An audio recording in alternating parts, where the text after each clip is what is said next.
Hello student, তোমরা যারা ক্যালকাটা ইউনিভার্সিটির আন্ডারে প্রথম সেমিস্টারের ছাত্রছাত্রী আছো, এখন তোমাদের ইএনভিএস অর্থাৎ পরিবেশবিদ্যা সাবজেক্টের ক্লাস আছে। আজকের ক্লাসে তোমাদের প্রথম অধ্যায় থেকে গুরুত্বপূর্ণ 25টি এমসিকিউ প্রশ্ন উত্তর নিয়ে আলোচনা করব। তাহলে আজকের ক্লাসটা তোমরা প্রথম থেকে শেষ পর্যন্ত দেখতে থাকো। প্রথম প্রশ্ন কি আছে দেখো, পরিবেশবিদ্যা একটি বিষয়, ড্যাশ বিষয় হবে এখানে। কিরকম বিষয়? পরিবেশবিদ্যা একটি বহুমাত্রিক বিষয়। কি বললাম? পরিবেশবিদ্যা একটি বহুমাত্রিক বিষয়। দ্বিতীয় প্রশ্ন আছে, পরিবেশ দূষণ সম্পর্কে জানতে হলে যে বিষয় সাহায্য বেশি দরকার সেটা হচ্ছে রসায়নের সাহায্য বেশি দরকার। 3 নম্বর প্রশ্ন, পরিবেশের দুর্যোগ বিপর্যয় সম্পর্কে জানতে হলে যে বিষয়ের সাহায্য বিশেষ প্রয়োজন সেটা হচ্ছে ভূগোল আর ভূতত্ত্ব। 4 নম্বর প্রশ্ন আছে, পরিবেশ ও জীবের মধ্যে পারস্পরিক সম্পর্ক অনুসন্ধানের জন্য যে বিষয়ের সাহায্য সবচেয়ে বেশি প্রয়োজন সেটা হচ্ছে জীবন বিজ্ঞান। 5 নম্বর প্রশ্ন, উন্নয়নকে সুস্থায়ী করার জন্য যে বিষয়ে সজাগ থাকা দরকার অর্থনীতি বিষয়ে সজাগ থাকা দরকার। 6 নম্বর প্রশ্ন, পরিবেশ কয় ধরনের ও কি কি? 3 ধরনের, প্রাকৃতিক, সামাজিক আর হচ্ছে জীবজ পরিবেশ। তারপরের প্রশ্ন আছে দেখো, উদ্ভিদ ও প্রাণী জগতের ওপর প্রভাব বিস্তারকারী বহিরাঙ্গের অবস্থানগুলির সমষ্টিকে কি বলে? পরিবেশ বলে।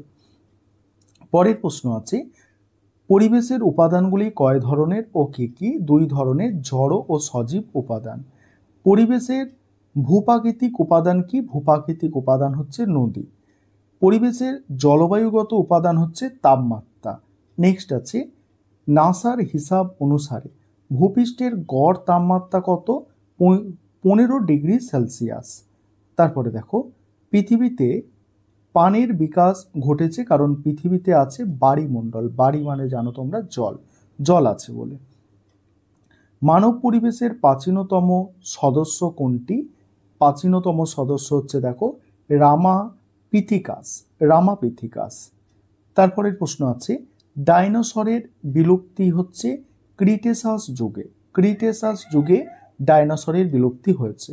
নেক্সট আছে, যে ভূতাত্ত্বিক কালে কয়লার উদ্ভব হয় সেটা হচ্ছে কার্বনিফেরাস কালে বা কার্বনিফেরাস যুগে কয়লার উৎপত্তি হয়।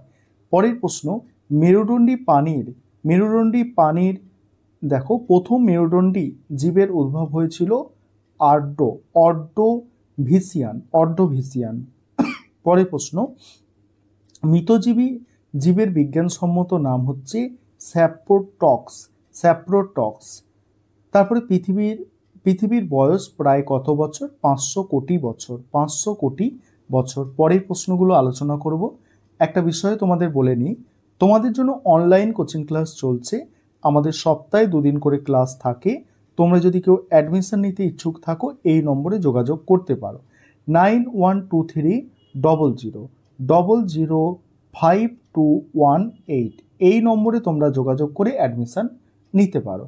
আমাদের সপ্তাহে 2 দিন ক্লাস বললাম, রেকর্ডেড ক্লাস সঙ্গে পিডিএফ নোটস দেওয়া হয় এবং পার মান্থ 200 টাকা করে ফিস নেওয়া হয়।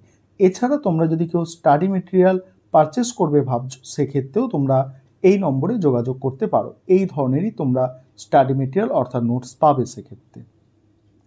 পরের প্রশ্ন উত্তরগুলো দেখে নাও। পৃথিবীর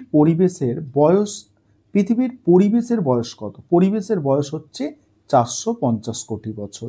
পৃথিবীতে মানুষের আবির্ভাব হয় প্রায় 20 লক্ষ বছর আগে। ডাইনোসরের যুগ হচ্ছে মেসোজোয়িক যুগ। তারপরের প্রশ্ন হচ্ছে, জীবাশ্ম পাঠের বিজ্ঞানকে বলে পলিওনটলজি। তারপরে প্রশ্ন, বায়ুমণ্ডলে গ্যাসীয় উপাদানের মধ্যে কোন গ্যাস বেশি আছে? নাইট্রোজেন। আর আগুন নেভানোর কাজে কোন গ্যাস ব্যবহার করা হয়? Carbon die oxide. আর শেষ প্রশ্ন, জীবের শোষণে কোন গ্যাস কাজে লাগে? অক্সিজেন গ্যাস কাজে লাগে। এই ছিল তোমাদের আজকের ক্লাস।